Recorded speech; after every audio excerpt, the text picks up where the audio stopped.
Breakfast for dinner. That is the plan here today. Pat's Interference, now brought to you by PrizePicks. Recording Friday, March 8th, couple of days away from free agency. And by breakfast, I mean mailbag. Typically reserved for the end of these episodes, but today instead we start with Jordan, who had this question via Twitter. Quote, with the Patriots having to go quarterback, tackle, wide receiver in the first 3 rounds of the draft, doesn't that make signing a starting free safety and tight end in free agency a must? Well, good news for you, Jordan, who asked this question on Thursday, as I continue to push. If you want to come on the podcast, you want to join, ask a question, and make a donation to Boston Children's Hospital, we have Joe Ascioti on today at the end of this episode after Brian S. last week. Thank you to everyone who donated. I have good news for you. Hunter Henry, this morning, agreed to a 3-year, $27 million contract, upwards of $30 million, including incentives. $16 million of that is guaranteed. All of that information, courtesy of my colleague Doug Kide, everyone's fan favorite here on the podcast. Good piece of business. Secondarily, as you've definitely heard by now, Kyle Duggar was slapped with the transition tag. 1 year, $13.8 million. Let's put Duggar to the side for a second, because Hunter Henry's deal is the rare deal that exceeds projections you would not find anywhere. Not here, not talking to people around the league, PFF. You go, hey, what's Hunter Henry going to get? And here are these numbers. And yet, I like it for the Patriots. Not because I'm sort of honk on here. We can go back and listen to all of the episodes last season, criticizing them for this and that and the other thing. But here's how it went down with Hunter Henry. He came back because he was the best tight end available. He came back because the Patriots have only one tight end under contract. That's LaMichael Petway, who might not even play a snap for the Patriots this season. And he came back because he had leverage and the Patriots had cash to spend. So when you throw that all together, after Dalton Schultz goes back to the Texans for more money and sets the market for everyone else below him, which included Hunter Henry, this deal feels to me, so long as Henry wanted to come back, inevitable. And I think that's fine, because Hunter Henry, in addition to filling a major need right away as the best player available, which is good business no matter what you're doing, was a captain last year. He's a locker room leader. He's a stabilizing force there, not only just amid other players on the team, but for the quarterback, right? Like Hunter Henry is not putting up 1,000-yard season. We all know this. What he is, however, is getting open on 3rd and 5, running a stick route. He's going to run those corners to the back end of the end zone. He's going to score 2 touchdowns with Bailey Zappi in Pittsburgh, as we saw last year, and get between 600 and 700 yards, being a reliable option for a young, inexperienced quarterback. And whomever the Patriots sign or draft or don't, that's who's going to be playing quarterback for them next season. A young quarterback and an experienced one. And Hunter Henry has what you'll hear me call and use later, residual impact and effect with this contract. It's not just going to be about his numbers and what he does in a vacuum. It's what he's going to do for the locker room, for the quarterback, and all of that adds up to me in a deal that's actually really just going to be 2 years based on the guarantees as a very good market. Not to mention, you want to talk about numbers if you're upset about the deal? Hunter Henry had 42 catches for 419 yards and 6 touchdowns last season.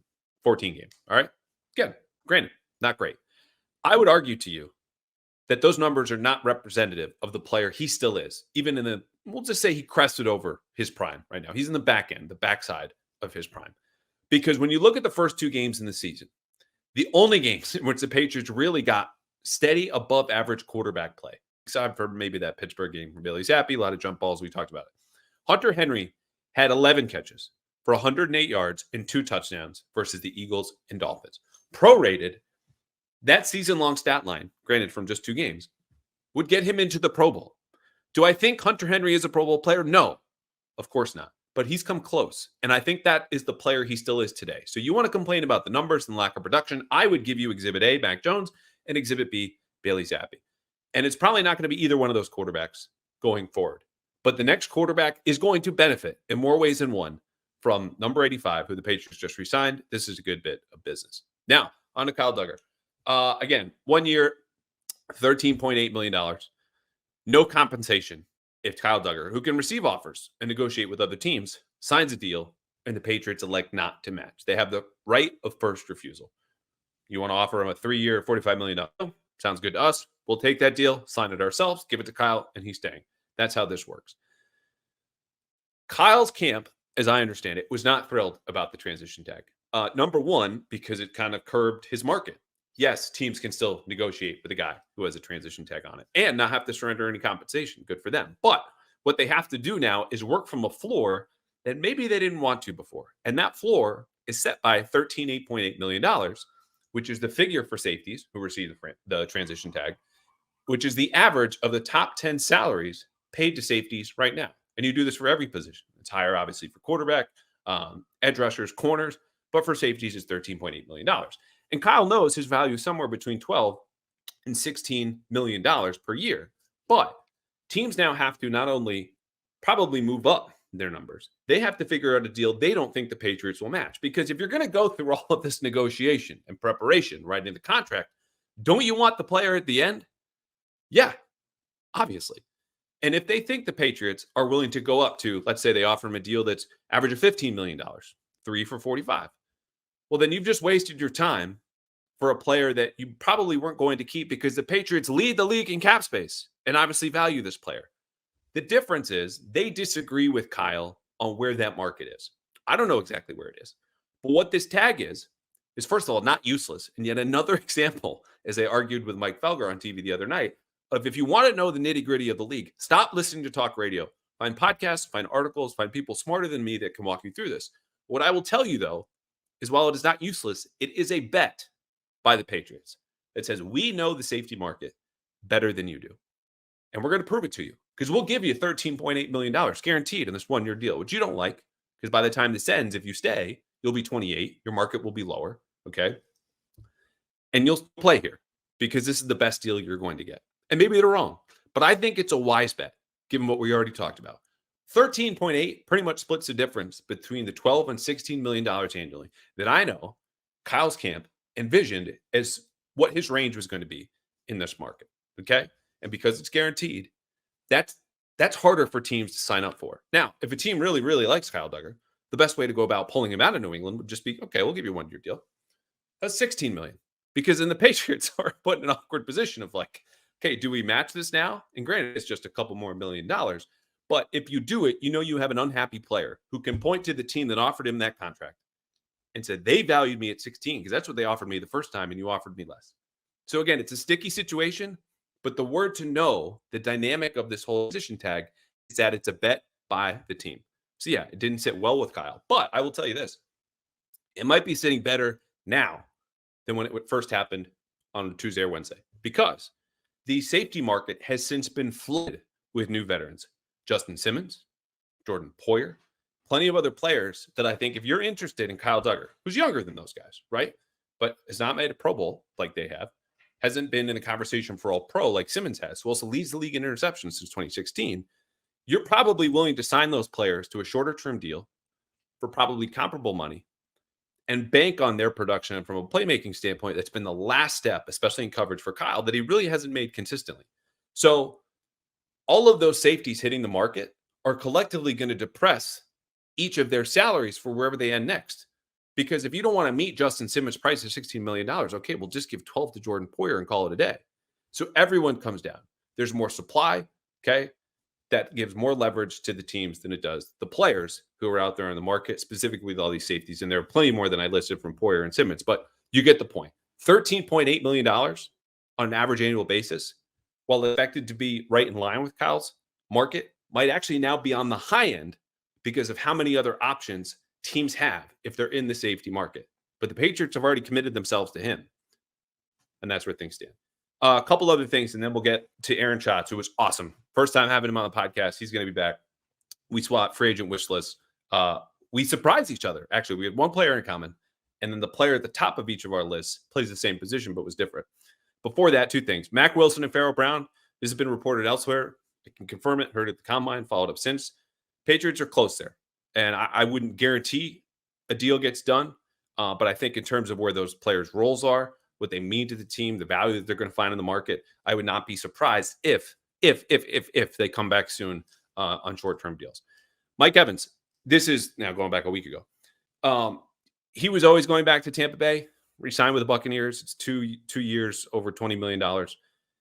But if for whatever reason he had a change of heart and wanted to hit the open market, I know for a fact the Patriots were prepared to make a significant offer to Mike Evans, which is not to crown them the new kings of interest in Boston. The Red Sox have that crown. They're not giving it up. And everyone gets frustrated hearing about, oh, Mike Evans, they had interest. They had interest in that guy. It doesn't ultimately add to anything. I get that. I know it. I'm telling you that right now.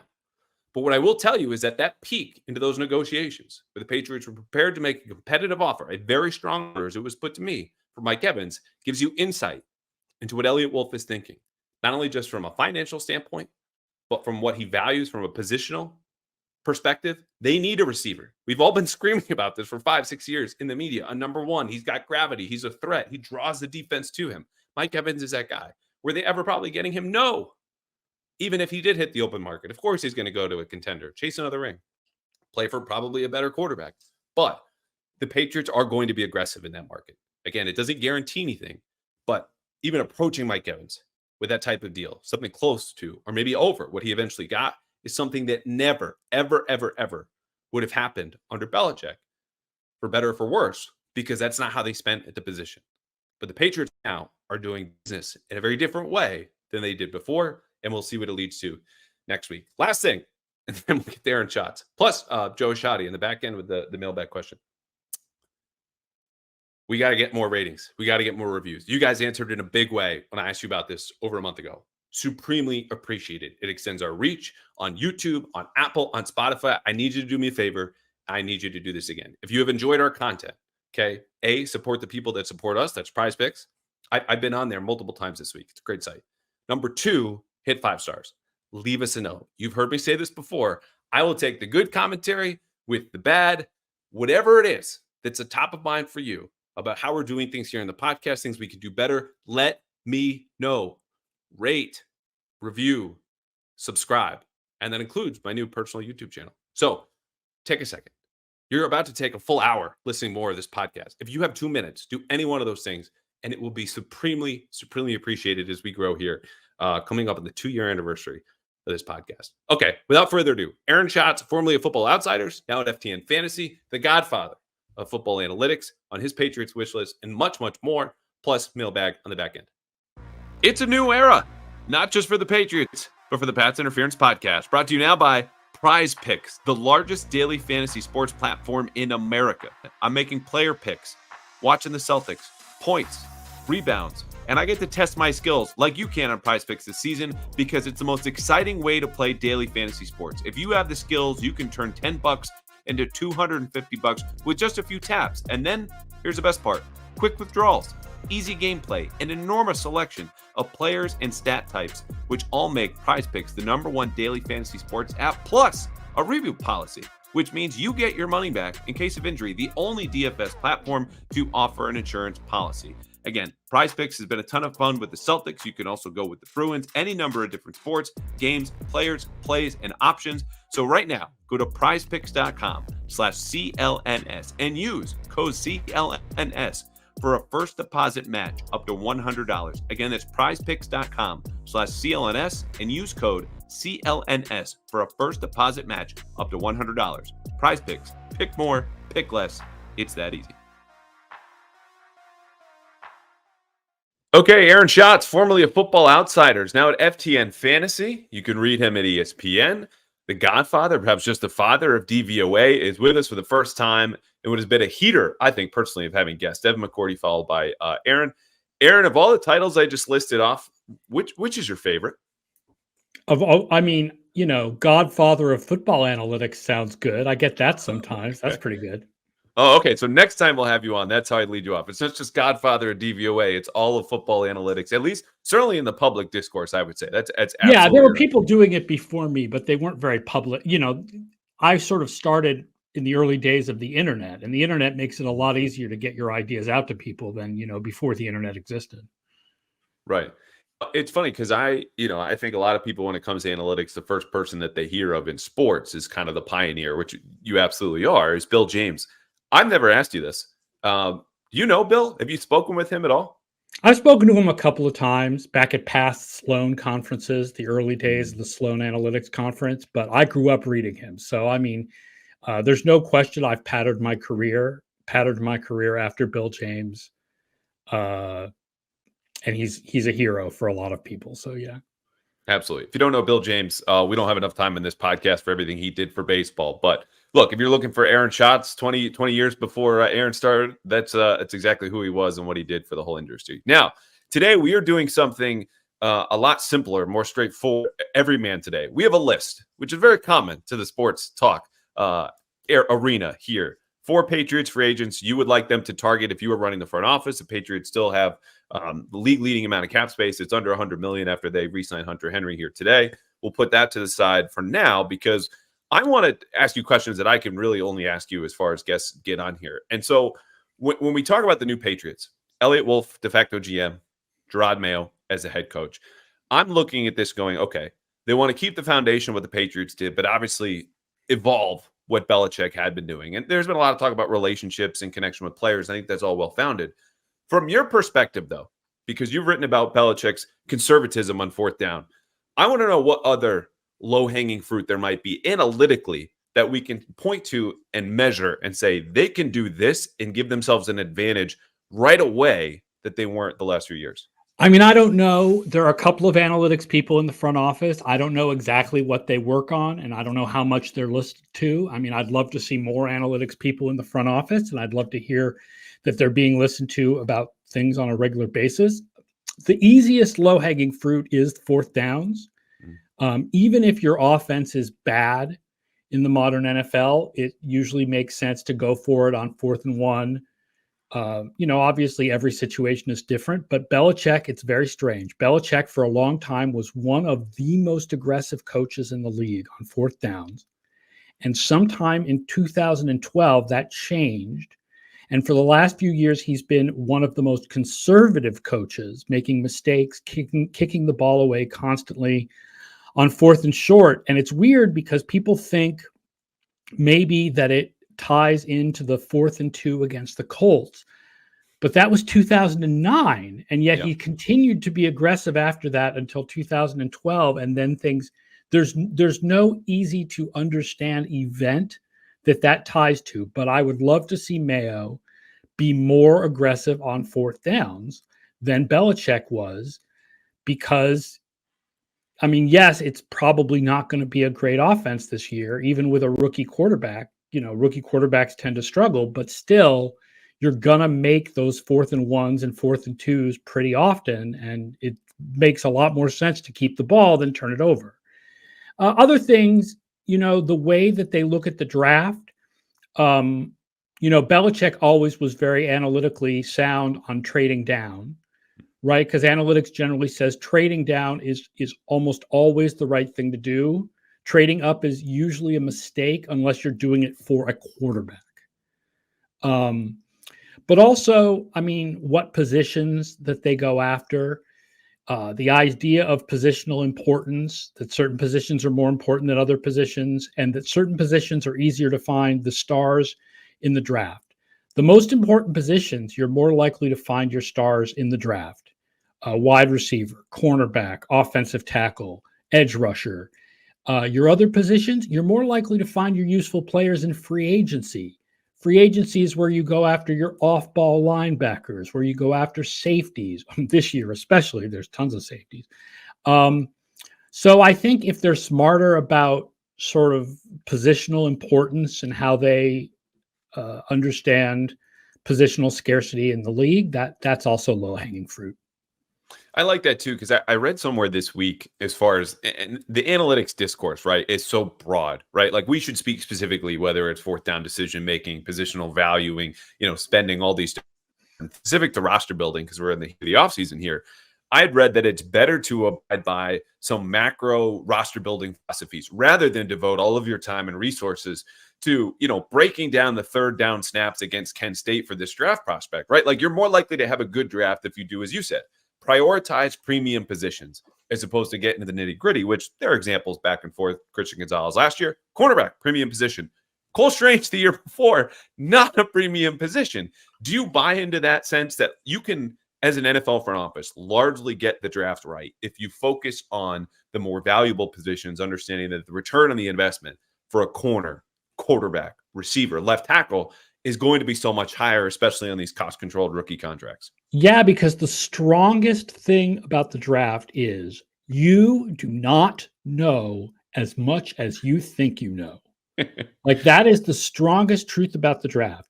There have been some research projects that suggest that nobody is any better than anybody else at drafting over the long run. Now, I don't think that's true. I do think that you look at certain GMs and they do have a good draft record over the long run, slightly better. But even if there are differences between GMs, those differences are a lot less than we think they are. There's a lot more luck than we think there is in the draft. So, for example, trading up, you have a guy rated a certain way on your scouting board and you trade up to get him and you give up more draft capital because you think this player is specifically good, but you don't know. That's the problem, is we are not good at scouting football players. So you're more likely to get a useful player out of the 2 or 3 lower picks than you are out of the higher pick, even though you're more likely to get a useful player out of the higher pick than you are out of one of the lower picks, right? Like, it's still generally true that overall, the better your draft pick, the better the players you're going to get. But you want as many shots at the lottery as possible. Right. And the exception that you mentioned a couple of minutes ago, right, was the quarterback. If you're trading up, it better be for the most important position, arguably. Right. And we still don't know, right? Like, we're right. all sitting here going Drake May and Jaden Daniels. And we, even me, I have a projection system for quarterbacks. It's not very good. Like, we don't know how good those guys are going to be, but we know that if one of them hits, it's so important that, yes, that's the one position you trade up for, is for a quarterback. And that's why, as much as Marvin Harrison looks so good, I really do not want to see them pass on a quarterback with the 3rd overall pick. You do not get a chance to take a quarterback in the top 3 very often. You got to go for it. Yeah, I'm with you there. We won't spend too much time there, but just to back up these ideas, right? Because it's easy to talk about in the theoretical. You look at the Kansas City Chiefs, right? The dynasty that they're enjoying now started with trading up for Patrick Mahomes, making that big deal in, I think, 2017. He sits a year, 2018 takes off. Since then, they spent first-round picks in the Cole Strange draft. Trent McDuffie, cornerback. George Karlaftis, edge rusher. Like, they're abiding by this macro philosophy of, okay, the exception is going to be the quarterback. Every other first-round pick, and there are exceptions, are going to be on the big positions, because if you're investing those many resources or that kind of capital, you want to get that return where there's just going to be a ceiling on Cole Strange as a left guard. Not to belabor the point, but what's something that you hear too, because I ask this of coaches and scouts all the time, a popular media misconception, or a fan misconception about, we can just go broadly about football or roster building, that you hear and go, that is so analytically unsound. If I could snap my fingers, no one would ever say this again. The first one I would say is the cap is meaningless. Thank you. Okay. I mean no disrespect to Michael Felger. I was going to say, I want to phone Felger in right now. Give me a second. We'll make this a 3-way call. We'll boot him out of here in 2 minutes. Let's see what Michael Felger would think about the cap being meaningless if, instead of being on 98.5, he was on New Orleans Sports Hub Radio, where that team is going to go 8-9 in perpetuity because they constantly keep kicking salary cap money down the road. And they extended Derek Carr because it was the only way to get under the cap, which means now they're stuck with a mediocre quarterback for the next 3 to 4 years. Like, I mean, it's not that New Orleans is going to go 3-14, because they'll go out and they'll sign a couple of players and they'll move the money down the line, and but you can't build a winner there until you take your medicine. So that's the first thing. The other is, I just think for fans in general, even though in the analytics community we harp on the issues about running backs, I still feel like running backs are really overrated by general fans because of the fact that they have fantasy football value, and because back in the day they were more important than they are today. And there's this feeling like, look at all the great running backs in the free agent market this year. There's Josh Jacobs, and there's Saquon Barkley, and there's Tony Pollard. And the reason why they're all going to be out there is because they're not really worth that much, between the fact that people tend to judge running backs on total yardage when they should be looking at efficiency. Dalvin Cook is a good example. People were like, the Jets signed Dalvin Cook. He had 1,000 yards last year. He was not good 2 years ago. Like when the Jets signed him, we were like, this running back is not good anymore. They age incredibly quickly. Like the offensive line is much more important to the running game usually than the running back is. And I feel bad saying this. There's this feeling among some people that analytics folks are trying to keep the running back salaries down, like we're anti-labor. But it's just a question of who gets paid. It's not that we don't think football players should get paid. It's just we think offensive linemen should be paid more. The analytics people did not create the salary cap. The players and the owners negotiated that. Like in my world, it would be more fair for players if there was no salary cap, but that's not my fault. Right. And the famously bourgeois analytics folks making millions of dollars sitting here trying to curb, the income of everyone else. Like, come on, get real. And I'm with you. It's not about, you keeping that down. It's just the reality of the market. And the NFL has shown that to you. And it's just the reality of the game. And the other thing, here's the thing, right? The lower you go down in football levels, certain things change. And among the things that change is the running backs and the running game become more important as you go down in levels.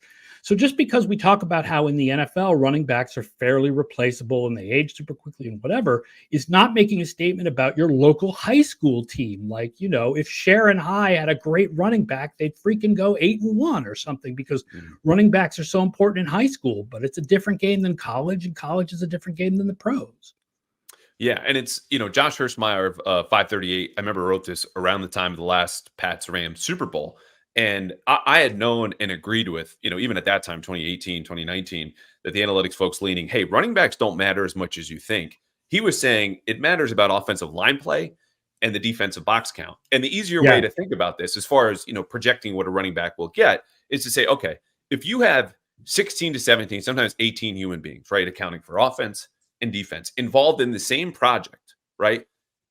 How much influence can a single person, even maybe the one holding the ball, giving the presentation, exert influence on the outcome or the quality of whatever that project or play will be relative to the other 16, 17 people in the project or the presentation or the running play? Like, of course, the majority of other people not holding the ball or the clicker or the microphone are going to determine what happens in that instance or play or project much more than the one person. I think that's a better way to think about it. Not to mention when, Saquon, who I think is obviously a great player, that's not a hot take, but his value to me is not even holding the ball in those plays. It's what can you do as a receiver? What can you create on your own? Yes, McCaffrey, that's what makes McCaffrey special, right? McCaffrey is a special, right? He's sort of the exception to the running backs don't matter idea. And the main reason for that is his receiving ability. Yeah, poor Ben Baldwin. I want to see Christian McCaffrey in like a T-shirt just with Ben's site, RBS, DM, running backs don't matter. Look at me, Christian McCaffrey, because it is interesting. And I don't want to belabor this point too much because we're going to get hyper specific with the Patriots here in a second. Well, in the discourse about this team, stuff maybe even I said that you hear and kind of cringe from an analytics perspective, but there are analytics-friendly front offices, Eagles, Browns, that have prioritized running back in a way that's really paid off for them. Now, the starting point there, I think, is they both have great offensive lines. But Chubb also, Nick Chubb does particularly well in the analytics that we do have that try to separate the running back from the offensive line, like the next gen stats, running yards over average, like expectation. Like Chubb is really good, really, really good in that stuff. Like if there's any running back in the league who does matter on the ground, Chubb is probably the first one on the list. Yeah, right.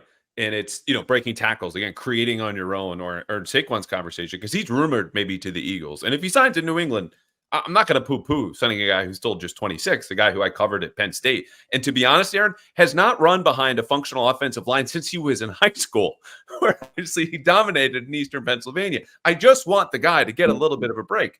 Probably won't come in New England, but Philly, he might. So, and again, that's your ability to create on your own like Chubb, or receive like Barkley or McCaffrey, any of these guys. Like the exceptions to the rule need one or both of those elements. But within the Patriots, what have you heard lately about the team, maybe just football, plans of free agency, the draft, that you go, this isn't sound when I look at my models and numbers? Mac Jones really was really good as a rookie. I think that's the biggest misconception about the Patriots is the idea that Mac Jones has been terrible all along. He really was really good as a rookie. One of the top dozen rookie quarterback seasons in value in the last 40 years. I don't know what happened. There's nothing. How much time do you have? I don't have my watch There's up, but nothing like it in episode. football. There's nothing like it in football history. There's never been a quarterback who was that good as a rookie who fell apart in such a ridiculous fashion without there being injuries involved. So because he's sort of a 1 in a million ridiculous like decline, people tend to be like, well, he was never really that good. And look at that Buffalo game in the wind where they only let him throw 3 times. And look at the Jacksonville game 3 weeks after that. Like Cleveland was not a bad defense that year. And Jones just completely destroyed them. Like he was pretty good as a rookie. And we were all sitting there. I remember people debating Jones versus Trevor Lawrence because Lawrence had struggled so much as a rookie. And I thought that was a bit ridiculous because we all knew Lawrence had so much talent and was so, created such a bad situation for him with Urban Meyer. But at the same time, the fact that people were even having that debate, like, I think we tend to look back at the past through the mirror of the last couple of years and go, well, he was never that good to begin with. I don't know what happened to him. But I mean, obviously, there's a lot about the coaching and there's a lot about psychology, player psychology in here. And I'm not a very good psychologist, but he really was pretty good as a rookie. That is, I think, the biggest misconception about the Patriots is that he's been bad all along. Yeah, it's a good point. And look, I'm someone who's on the record and was in mid-October, saying I'm out. I'm done with Mac Jones. Oh, I'm out too. Oh, right. What I just said does not mean I'm in. I'm totally out. Right, but it is interesting because I think you'll have teams that go back in a very similar way. That right now the conversation about Drake May is he suddenly falling back, and if you look at the tape, it wasn't that good, and he's taking sacks and making risks and all these different things. People I talked to at the Combine said the 2022 tape for Drake May is much more valuable. Now, that's an easier leap to make, understanding, and the reason they say that is the offense. Teammates, right? The circumstances. It's another year, if you're talking about Mac Jones, to go backwards to 2021. Like, the further that data point is away from us, the less relevant it is to today. But there are teams that will go, okay, he was really good, as you just said, in 21, had flashes in 22. And I look at a team like the Vikings, who saw him in person, Thanksgiving night in their house, going, he almost threw for 400 against us. Granted, our defense stunk back then, but as a team that goes, if we're going to take a young quarterback, he's a perfect bridge. And maybe he pays off in a way that we can win with him in a quarterback-friendly offense with Kevin O'Connell and that Shanahan-esque system. Good luck with that. Yep. I agree. But you got to make the case. He was very good. It was a long time ago. Moving on. Last thing before we get to the wish list. Setting aside the obvious, franchise quarterback, improve the receiving core, boost the offensive. A successful Patriots offseason, in Aaron Schatz's opinion, will include blank. The obvious. I thought about this because you sent me some questions, and I thought about this, and I don't know what it includes besides the obvious. Okay. Right? Like the obvious is, the most important thing for this team is to fix the quarterback situation. And the second most important thing is the offensive line situation. I actually think the receiver situation is a little bit harder to deal with because they've got a good collection of 2s and 3s, right? If Smith-Schuster can be healthy, and if they re-sign Kendrick Bourne and he seems to want to be here, it's a reasonable collection of 2s and 3s. You can't really upgrade those guys that much because there's only one guy available who might be a one wide receiver, and that's Calvin Ridley, and I don't think he's coming here. All the other receivers are available. Like, how much of an upgrade on Devontae Parker is Gabriel Davis? Is he worth giving a lot of money to? Like, I don't know how much they can upgrade the receivers, but the offensive line and the quarterback, like those situations have got to be improved.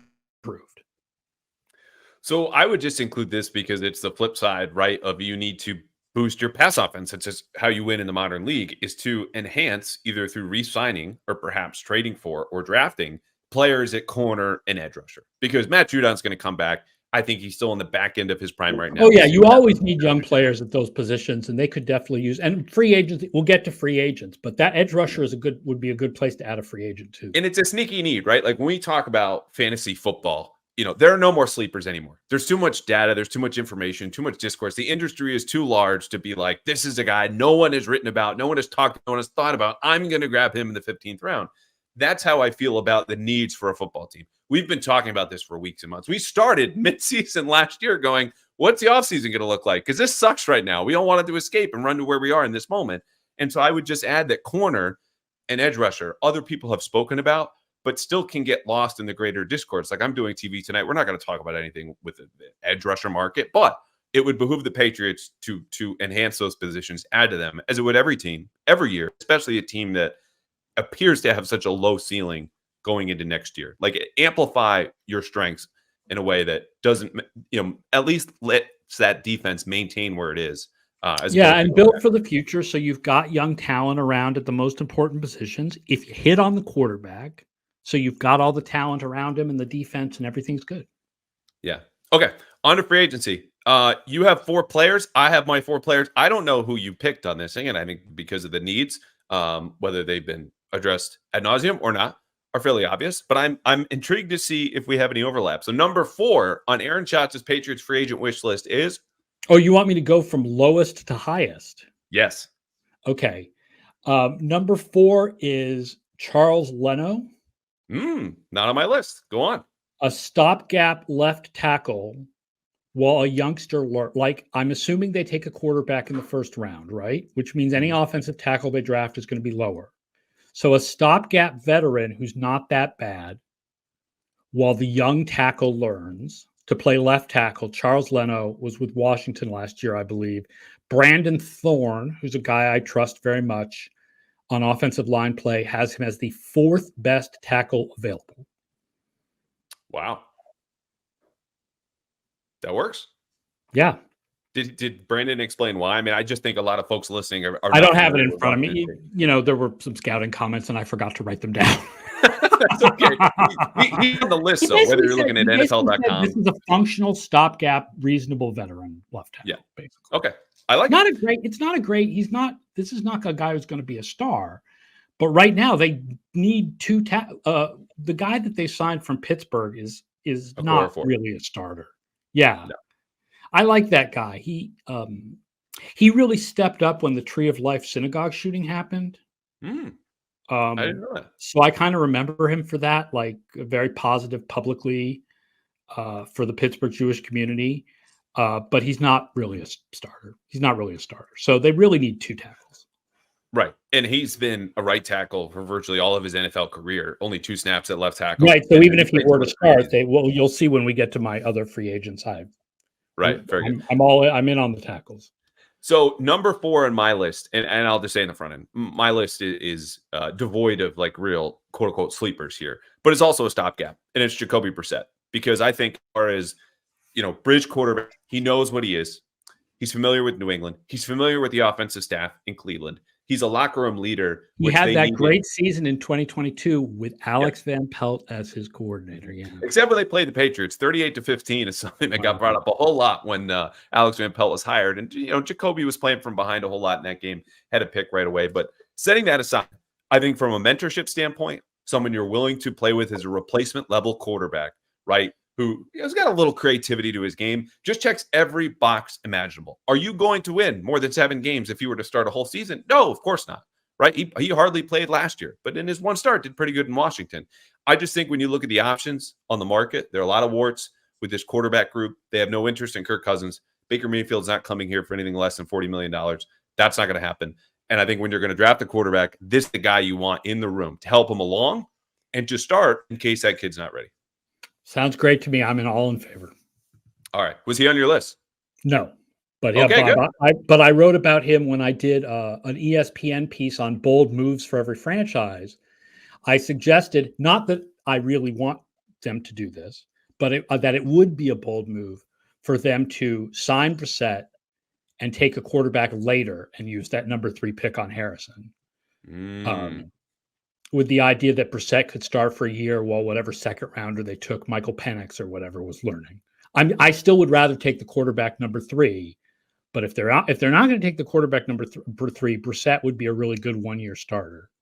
Yes, yeah, for sure. And I, even if he starts half the season, right? Like there's this whole new push, and I think some folks in media, self-included, we have to fill time, we have to kill time, but some go to extremes while others, stay in the middle lane and just kind of chug along at 72. Are talking about Drake May can't sit. If they take Drake May and he needs to sit for a year, it's a waste of a number 3 pick. The example I gave earlier about how to rebuild properly and invest in premium positions, Patrick Mahomes sat for a year. We're not comparing the players, but the plan can be sound, and you can get enough return on investment, even if he's sitting for one of those 5 initial cost-controlled years on his rookie deal. So if Jacoby Brissett is the guy, you can still sit the quarterback for a year if you think it's in his best interest. Ideally, probably plays half the season, but we're a long ways away from that. Number 3 on your list. Number 3 on my list is the other tackle, Jonah Williams from the Cincinnati Bengals, to play right tackle. He's a functional average starter at right tackle. Thorne has him as the 3rd best tackle available. The top tackle available is Tyron Smith. I don't think he's coming here. He's ring chasing. No. Yes. Number 2, he had Trent Brown. Trent Brown not coming back. So 3, he had Jonah Williams, and 4, he had Charles Leno. And this team needs 2 tackles. There you go, 2 tackles. Yeah. I like it. Jonah Williams was number 2 on my list, and I like that he, has a first-round pedigree, missed his rookie season in Cincinnati, since then started 3 seasons at left tackle. They flipped him over to right last year because Orlando Brown Jr. came in and said, hey, my contract's bigger. I'm physically better. This is my job now. And Jonah's flexibility is not as appealing to me as his experience at left tackle, because I think, they should still add one in the draft, ideally a developmental prospect, because whether a core 4 starts or not at right tackle, it's not ideal, but he can be in there in a pinch. So now at least you have 2 veterans where whether you get the better version of a core 4 or not, that rookie has a little bit of time, and you have some depth in a way that you didn't last year when it was just, let's throw Riley Reif at the wall, throw Calvin Anderson up there, and hope that they're Spider-Men in secret, because we don't even know what Reif, we don't even know how Reif would have played if healthy, because he's older and he got injured and just couldn't get healthy. Well, we do know he was playing guard by the end of training camp. Yeah. that was an issue, because he just didn't have the foot speed. But that's old news. Jonah Williams is going to command, as far as projections I've seen, probably in the neighborhood of $14 to $18 million per year. For offensive tackles, given the history of this team, that's completely fine by me. And I would be okay with him starting at left tackle. Again, understanding you're going to have some competition for one of those spots, and ideally that'll include a rookie. Number 3 on my list was Marquise Brown.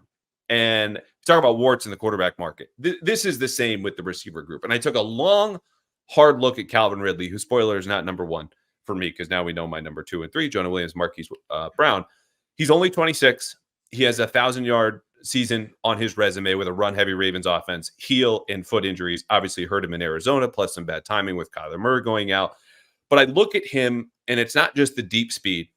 It's the ability to play inside and out, some above-average quickness, and there just seems to be a floor here. Like, at least Marquise Brown will get 650 yards a season if healthy.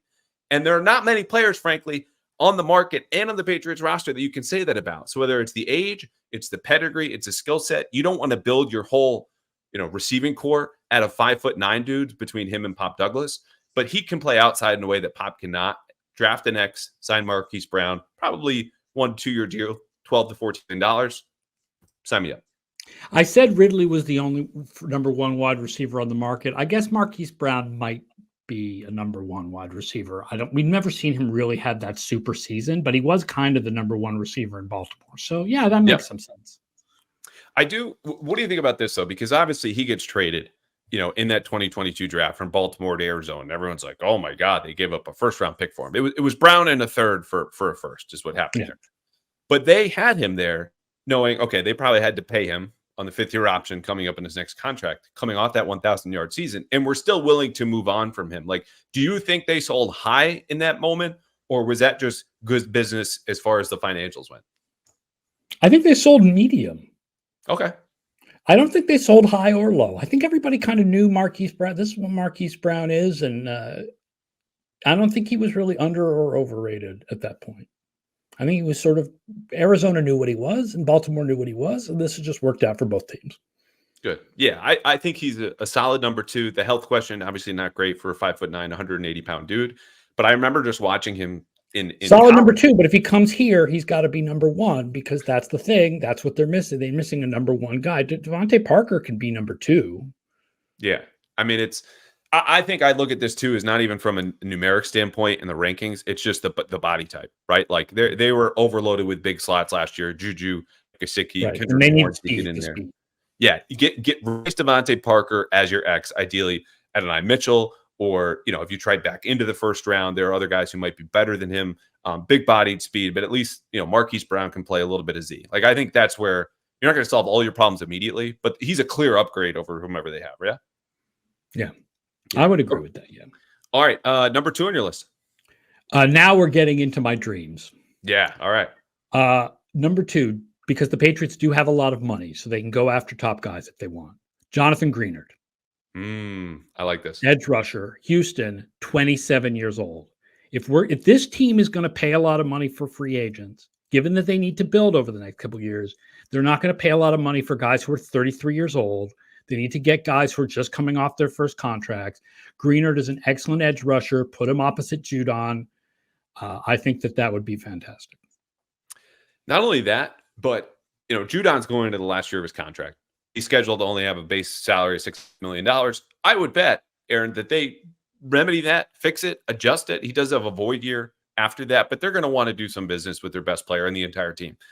If they do not, however, extend Matt Judon, and I'm not saying they should. I think you should want to see what he looks like coming off of a torn bicep in training camp. Jonathan Greenard could be the player to replace him for the next 3 years after Judon leaves, if he does. So this is a way of just kind of improving your present while also addressing your future and giving yourself some flexibility where you're not beholden to a 32-year-old edge rusher who's never been a speed player. I think will age pretty well. But also you're not attached to Judon in a way that you would be if you don't sign another edge rusher like Greenard.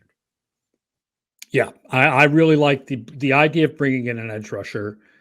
I was talking about, it's easier to find your top edge rushers in the draft than free agency, but this year is an incredibly good edge rusher class in free agency. There are a lot of good edge rushers out there, and I'd rather have them go after a younger one. And so Greenard is a more complete player than a Bryce Huff. Bryce Huff is everybody's favorite sleeper, but he's not very good against the run. So I'd rather with Greenard.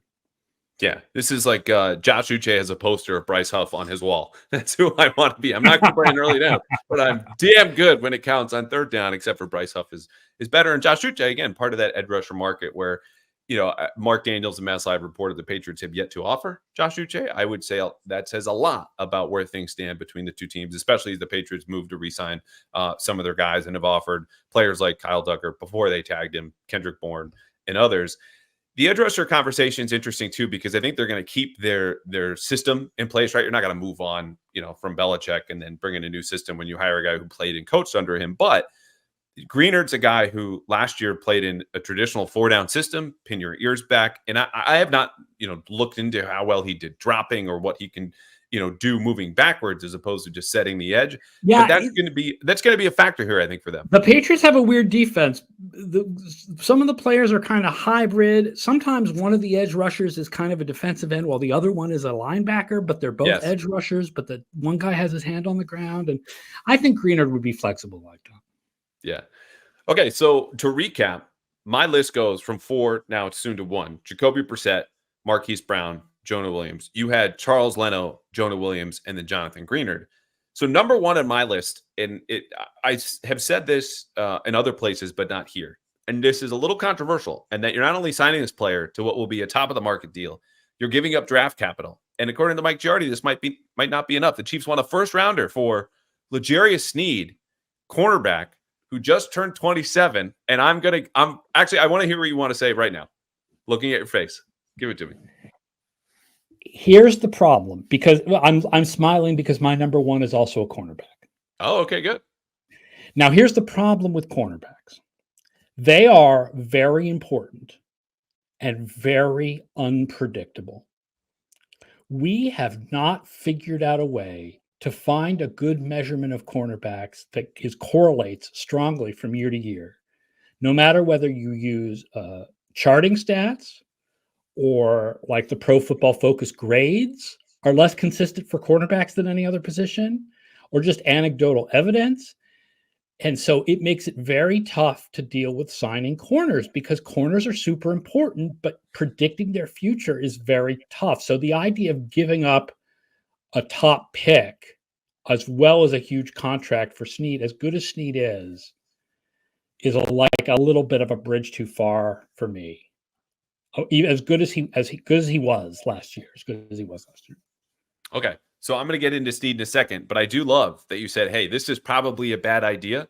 And this is like midnight and you and I are drinking. And then 5 minutes later, we're going out and doing the bad idea because you have a corner at the top of your list. I have a corner at the top of my list. But mine doesn't require draft compensation. Okay. Right. So is it just the pick that stops you here? Like understanding, it's tough when you saw it is not often a good value to trade for a veteran and sign him to a top of the market contract at the same time. Okay. Because you're paying a guy big money and you're giving up the draft capital. And to be worth it, that guy better has to live up to that contract. In fact, to be worth that draft capital, he has to exceed that contract in value. I just think of like Jamal Adams, for example, which was a terrible trade for Seattle. And so that's the thing is if they had to give up, and I don't know exactly what the compensation would end up being, but let's say they gave up the pick at the top of the second round and then had to sign Snead to the top of the market contract. It's just too much. It's just too much for me. When there are other cornerbacks available and when cornerbacks are so unpredictable, even though I'm going to recommend a cornerback, the one that I'm recommending wouldn't cost any draft capital. Okay. Here's the case for me. And I'll be clear. Again, according to Mike Giardi, the Chiefs want a first-round pick. I hang up the phone. I block the number. I call my cell service and say, I want to ensure the Kansas City Chiefs can never call me from this number again. It's a preposterous ask, understanding you're going to sign him to a contract north of $20 million per year. However, if there is a deal on the table where I can massage this in a way, both with the team and from the public messaging, because I think the reaction would be first-round pick, second-round pick, that's crazy. I called Kansas City and said, I will give you a third. And the third is going to be better than any other third that you are going to be offered because we stink. We're at the top of the third round. This is basically like a compensatory second round pick. Okay. That's the first part. To sweeten this, to bump it up to a second round value, I will give you a 2025 fifth round pick, which according to Richell's trade value chart is going to add up again to somewhere in the back end to the middle of the second round. And what I will do in the interim, this is where I hang up, but I don't tell them this part of the plan, is trade Mac Jones for a 2025 fifth round pick because other teams have only listened to the initial part of our conversation about Mac, where he was great in 2021. You are still underrating him. And so I've replenished that pick. Now, you could also just not trade for L'Jarius Snead, add a fifth round pick, and that's good business for Mac Jones. But in this instance, I've essentially given up a third for a proven player who, while his covered stats and the nature of the position might be unstable, has a residual value for the rest of my defense. Because opposite Christian Gonzalez, I don't know because of the position, I will have a top 3, maybe top 5 pairing at corner where we can play man. He can travel on the inside. We've unlocked all of these possibilities from a coverage standpoint. And if I land him, I don't necessarily need to chase Jonathan Greenard because the coverage should be so sticky in the back end. It'll buy more time for that pass rush. And in turn, also either place Snead on the inside or you can bump Jones. That then bumps Jonathan Jones to the inside. So that's exactly. And Marcus Jones, God love him. All 5'8" of him. Let's give him a half inch. 5'8.5", Aaron. Does no longer need to stare across from T. Higgins and Jamar Chase on the outside where he did in 2022 because they ran out of outside corners. Jonathan Jones is in the back 9 of his career. I don't want him starting at outside corner for me. I would love to have him as a utility guy playing free safety inside and outside whenever I need him. But if you have a top 4 of Christian Gonzalez, L'Jarius Snead, Jonathan Jones, and Marcus Jones, as I said on TV, set it and forget it. That is going to be one of the best pass defenses in the NFL. And when he goes in his age 27 season to 28 and 29 in his theoretical 3-year, let's call it $63, $65 million deal, I have one of the best pass defense in the league, or should, in a way that allows me to catch up in year 2 and year 3 with my rookie quarterback and maybe contend even faster. Now here's the interesting thing about the question of what to do with Jonathan Jones. So my number 1 is a slot cornerback, which would leave Jones on the outside. But I did write down, if you didn't want to go this big at slot, you could go with an outside corner, like, for example, Kendall Fuller, who's the only cornerback who played well in Washington the last 2 years, and then bump Jones to the inside. But my number one is Kenny Moore from Indianapolis. Wow. Full circle here. Come back. Kenny Moore. I think the best slot corner in the league, plays great coverage and has been consistent for the last couple of years and is very strong against the run as well, and is still 29. Right? So he's not as young as maybe some of these guys, like a Jeff Okudah who's out there, who'd play outside. Yeah. But he is a really good slot corner. And then that would give you that would leave Jones on the outside, but then you'd have Jones and Gonzalez with Kenny Moore as the slot and Marcus Jones as your fourth dude. Okay. My question, well, first of all, I want to backtrack because I made this big sales pitch and I don't know if I moved your needle at all. Was it at anything I said persuasive? Because I have one more bit to add, but it relates to your Kenny Moore pick. I as good as Snead was last year, I would rather sign Kendall Fuller for less. If you want to sign an outside cornerback, I'd rather try to get Kendall Fuller for less money and no draft compensation than get Snead for more money and draft compensation. But the idea of cornerback, I'm with. The idea of veteran cornerback, yes. Okay. So the last part on Snead, which I did not mention, and this is a New England specific issue. They have a small corner room, right? Like the Christian Gonzalez pick was great because he's incredibly sticky in coverage in the 4.5 games that we saw him play football, or the 3.5 games we saw him play football. He's also towering over Jonathan Jones, Marcus Jones, even Alex Austin to a degree now. Snead is 6'1". He runs 4.3. He started in the slot, can play both outside. You have long physical corners on the outside that gives you better versatility against these bigger receivers where, you just don't have a prayer against anyone 6'1" or taller on these fades with your smaller corners. So that's also something that I like. But the Kendall Fuller point is well taken. On Kenny Moore, I think he's about 5. Do you know off the top of your head?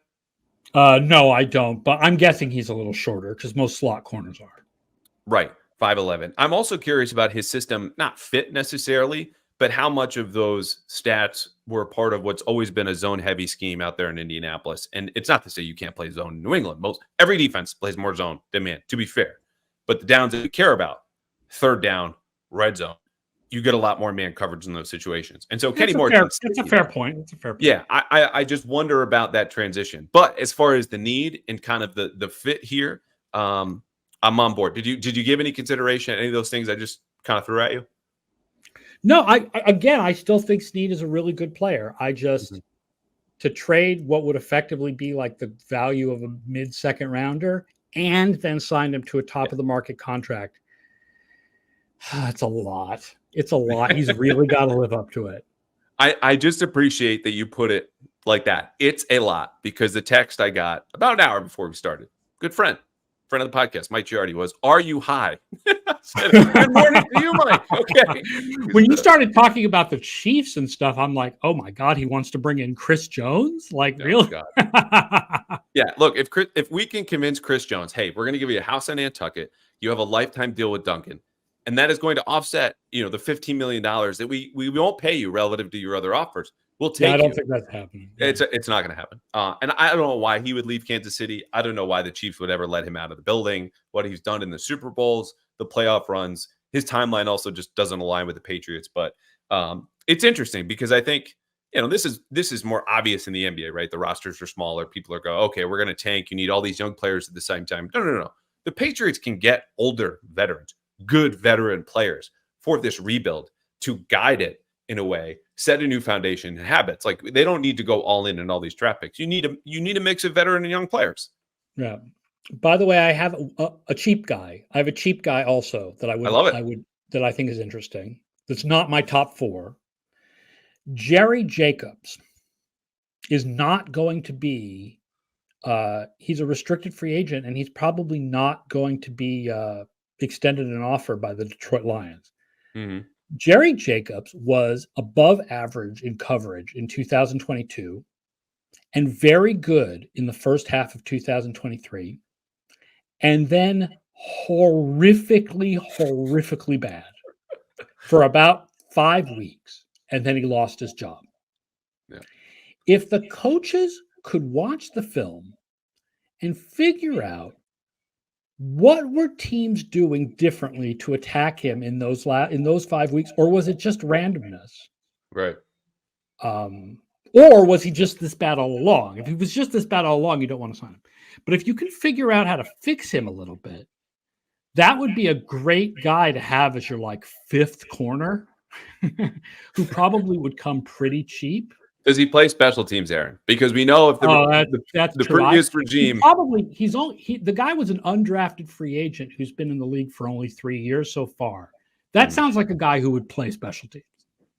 Yeah, I agree. And if Bill was still here, I think he might already have an offer, or at least backdoor conversations about that. I like that. By the way, I just ran a snap weighted age this morning because I was updating some stuff, and the Patriots had the oldest special teams in the league again last year. Like, I appreciate that they want to have all these like veteran special teamer guys, but it's not working. Their special teams have been really bad for 2 years, so maybe not have all those guys. Well, Matthew Slater retired. Obviously, Slater is retiring, but whatever. Cody Davis or Chris Board. There's like 4 of them now, right? There's Schooler, who's younger. Well, and the rookie kicker and punter, which is amazing unto itself. Like, I started with Slater, but the starting point is the oldest special teams in the league, despite a rookie kicking and punting in college less than a year ago. So you're absolutely right. And look, they're going to get a whole lot younger even from a coaching style. Like, Jeremy Springer is springing off the walls. Was in his press conference. Good dude. We got to chat with him after in this kind of private media coaching staff happy hour. But it will be a new era in New England. Will they be appreciably better? No idea. But I think they will be a bit younger, as you just mentioned. I talked about Hunter Henry in the intro. Do you have any thoughts about just his deal, him coming back here, or any other tangential Patriots free agent thoughts? He's good. He fits. They need. I was going to maybe suggest a tight end, like the sort of fifth guy. I wrote a fifth guy on my list if Henry left. So I think it's good to have Henry back. I like him. I'm totally good with it. Yeah, I'm with it too. It was on the high side, but again, you talk about residual value. It's not just what you're doing in a vacuum as these players in those productions, because everything is so interdependent in the sport. But from a locker standpoint, fitting it probably in the new system, leadership, like all these things that he's going to do, and in addition to just being a reliable red zone target, he's not going to be a top 10 tight end probably for the rest of his career. But I don't remember which of the 2 stations was on as I was driving to pick up something at the store this morning, but someone was saying that they thought if Henry had a good quarterback play, he could be an all pro level tight end. That's not come on, not going to happen. But he's a good player. He comes at a reasonable price, and I think it's a good deal. And look, that's a fine point too. As I again said in the intro, that the numbers he produced were not respective, I think, of the quality of player that he was. They asked him to block in line far more in 2022 because they couldn't block anybody with just their offensive line.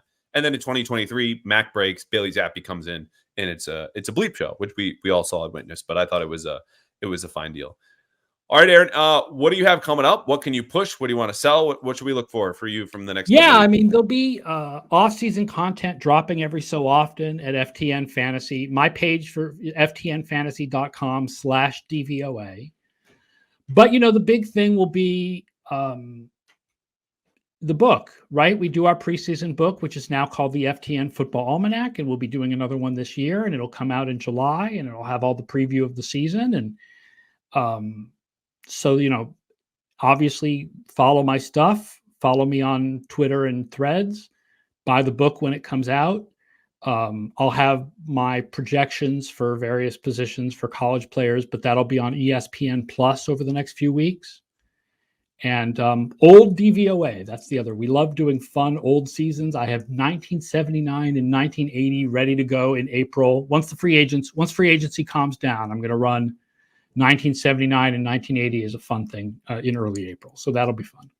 I love that. That keeps me going in May. Good Patriots offenses. Good Patriots offenses back when they had like Jackson and Stanley Morgan. And those are good years for the Patriots. They were. Then it all crashed out in 81. Certainly better than the last couple of years. Well, look, you need to read them. I'm citing DVOA left and right. I'm a subscriber to FTN Fantasy. The quality is just as good, if not better, as far as what you got from Football Outsiders back in the day. And whether you play fantasy or not, the information is valuable and shapes your perspective watching these games in a way that you know Patriots are going to attack there or be attacked there based on some of the deeper numbers that I can tell you they're looking at in the front office, thanks to work started long ago and continuing today by Aaron Schatz. Thank you very much, Aaron. This was awesome. I would love to have you back, and definitely, certainly before the book comes out, because that is, I have my chair, I have my almanac, I have Warren Sharp book, and usually a beer or two at the beach. That is my second week of July staples right there. Yeah, we'll try to be out by the second week of July. Last year, with the weirdness of Football Outsiders closing and everything, we didn't get out till August. This year, we'll be out in July like normal. Awesome. All right. Well, I will be at the beach, and hopefully we'll have you back before then. All right. All right, sounds good. All right, as promised, the second edition of Fans starring on Pat's Interference. We have Joe Ascioti here joining us, and thank you very much, Joe. If you're new to this segment, works like this. You ask a mailbag question, you donate to Boston Children's Hospital. I put all of these names and donations into a fictitious box, pull out a name, and that person gets to appear in the show for 5 to 7 minutes. You were following Brian S. From Saugus last week, who, maybe this segment is cursed. I don't know. Wanted to talk about Kirk Cousins. And then a couple of days later, Doug and I are at the combine and learned Kirk Cousins is not coming to New England because the Patriots don't want him. So Joe has a different question. But right off the top, again, I just want to say thank you. Happy to support Andrew. And, I said this in my email, but what you're doing is really, really impressive and really awesome. And I was happy to be a part of it. So thanks for doing what you're doing. You got it. Sorry. So Joe asked in his email, which again, if you want to be on the show, 5 to 7 minutes, Joe and I are going to go back and forth, send a question in via Twitter, via email, screenshot your donation to Boston Children's as little as $1. That's fine. Every single cent counts. And then we'll see if we can get you on the show. We have a couple people backlogged. But in the meantime, let's get to Joe. Joe's asking, quote, at this time next year, what are 3 developments that the Patriots could look back on having achieved during the 2024 season, besides the obvious ones, finding a franchise quarterback and having an above 500 win-loss record that would show they are on the right track? And now this is me editorializing, as Elliott Wolf and Jerod Mayo insisted at the combine last week. So I have my answers, but Joe, I'm honestly a little bit more interested in you, knowing that you've really thought about this question. Yeah, sure. So I think the first one for me is that the coaches show that they're the right picks. Jerod Mayo has shown that he can be a in-game manager as well as a off the field kind of coach during the week. Alex Van Pelt shows he can call a game, and there's questions about that. Or the skill position coaches show they can develop skill position talent. So I think just showing that the decisions on the coaching staff were the right ones, or at least directionally the right ones. And then I think another one that I have is that the defense doesn't take a step back. A lot of the people are in place, a lot of the players are in place, but obviously Bill isn't there. So if they can show that this is more of they're able to kind of not even maintain, but even go from a top 5 to a top 10, that we're on the right track. DeMarcus Covington, Mayo are actually going to be able to coach up the defense again. And then the last one I had is just a next generation of leaders emerge for the team. We've had a lot of kind of a pullback of folks in the last couple of years. I know you've talked about that a lot. So, I think those 3 things among a handful of others could probably be the optimists' view at this point next year. I like it. I think all of those are salient points. They landed for me. And, I think leadership and the defensive side, right, getting the coaching right is going to come up a lot in training camp. We get closer, right? We're going to ask, on the media side in May, okay, who's becoming a voice in the locker room? Is it this new free agent, or is it the rookie quarterback, or how's that developing? Because those are real questions. And I know in speaking with people at the combine, we wrote this, Doug and I did in our big kind of insider piece. They're looking to bolster that leadership. So it's hard to measure quantitatively, right? But I think the point you make is salient, because when things get tough, right, as they did last year, and that starts to fall back, it's harder to regenerate that momentum, get you through to the end of the season. So is there anyone in mind that you have for the leadership standpoint? Are you looking for a new player, maybe someone in the locker room to step up? I think there's a handful of folks. Depends on what happens with Kyle Duggar. I feel like he's someone who, if it works out, and I think you saw recently with the transition tag that number's probably pretty good for what he's going to be looking for. So I think probably higher likelihood that he ends up coming back, fingers crossed. He's someone who could be at the team for another 5, 6, 7 years. I think sticking with safety, Jabril Peppers, I think you've mentioned, is is quite a presence. And I think that's, something that the team needs. On the offense, I think it's going to have to be someone new. Even if it's they bring in a Jacoby Brissett, Joe Flacco kind of veteran quarterback type, and that helps bridge the gap. But yeah, I think there's a lack of strong voices, at least from the outside on the offense, other than the David Andrews and folks like that. On the offensive side, I think you're spot on, because David Andrews is someone, he's entering the last year of his contract. And even if he's in the back nine of his career, they want him back. He's a culture driver. He's at least an above average starter there. He'll be back. But around him, the receiver room is where I really want to see some more leadership, right? And I think there's a good chance they bring Kendrick Bourne back. But you have young players in Tyquan Thornton. You have Juju, who's going to kind of do his own thing, not necessarily in a detracting way, right? But you just need someone to get the group together, where I feel like it's immature is strong, but a room that unifies in a way that they haven't had in a long time. And obviously, if the quarterback's in place and they're listening to him and he's playing well, that's the guy to do it. So we'll see. Here are my answers for you, and you grade them on my end. So Sounds number good. one with a bullet is a signature win, right? How long did we wait for Mac Jones to beat a good team, lead a comeback, maybe even do it on the road when he's not just throwing 3 passes in a windstorm? So that could be the Rams, the Niners, the Bills twice, or maybe the Bengals coming up next season. Number 2 is a 500 record or better after Thanksgiving.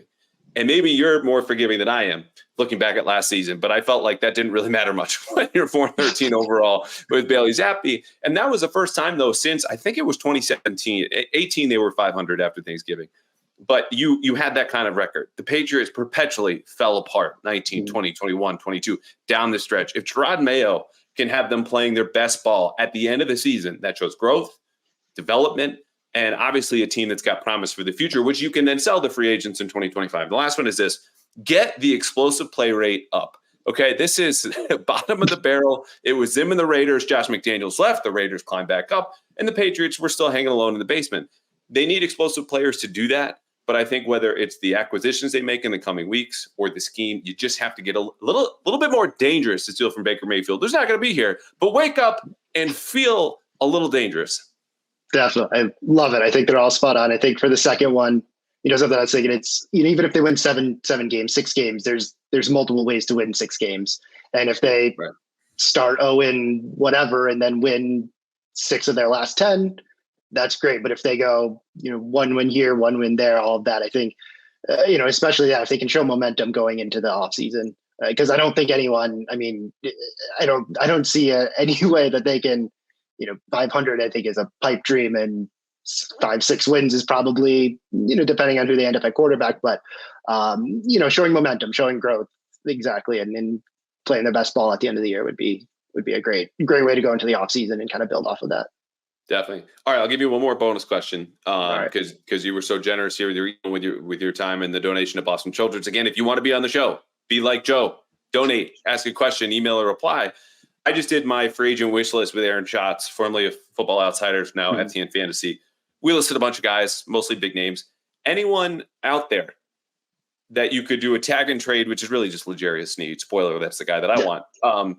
That's at the top of your board, or someone that might be that you just really, really covet, even if he's not a top 10, 15, whatever free agent? I'd say, tag and trade, T. Higgins is the first one that kind of pops to mind, just to get a playmaking wide receiver. Sneed, I think, Christian Wilkins coming out of Miami is kind of the first one I thought of, just another kind of brand name defender, because the offense is going to need a lot of work, but if the defense can add another kind of gravity player, as I know you've called them a lot, something like that'd be great. Offensively, I think, it'd be great to go out and get a tackle, a guard, anyone that is, you can confidently project to play 16 good games, 17 good games along the offensive line, and not have a rotating cast of characters. Those are probably my big ones, but anyone that I guess is better than the average player on the roster right now would be a value add. So sounds totally reasonable to me. I seem like a little hesitant, like, hey, Christian, will you come on down? Show them the money. They've got the cash they need to spend. I've been beating this into the ground as recently on TV last night. They have to spend. And so look, if they get Christian Wilkins, I think the initial reaction will be like, oh my God, you're spending in a defensive tackle, and why are you giving all the money? Where's the receiver? Where's the offensive tackle? Like, get the game wreckers, the impact players, whatever term you want. I don't think that's a crazy ask. All right, he's been Joe Ascioti here in the second edition of the fan segment. Well done, sir. Thank you for listening and for donating. We usually ask guests if there's anything they want to promote. I don't know if that falls anywhere near your current line of work. You're just good. You want to stay and live a private life? Yeah, nothing to promote here. Just thanks for having me on, Andrew, and thanks for supporting Boston Children's and doing what you're doing. So really appreciate it, and looking forward to reading what you guys got for the rest of the offseason and going into the year. So thanks again. Thank you, Joe.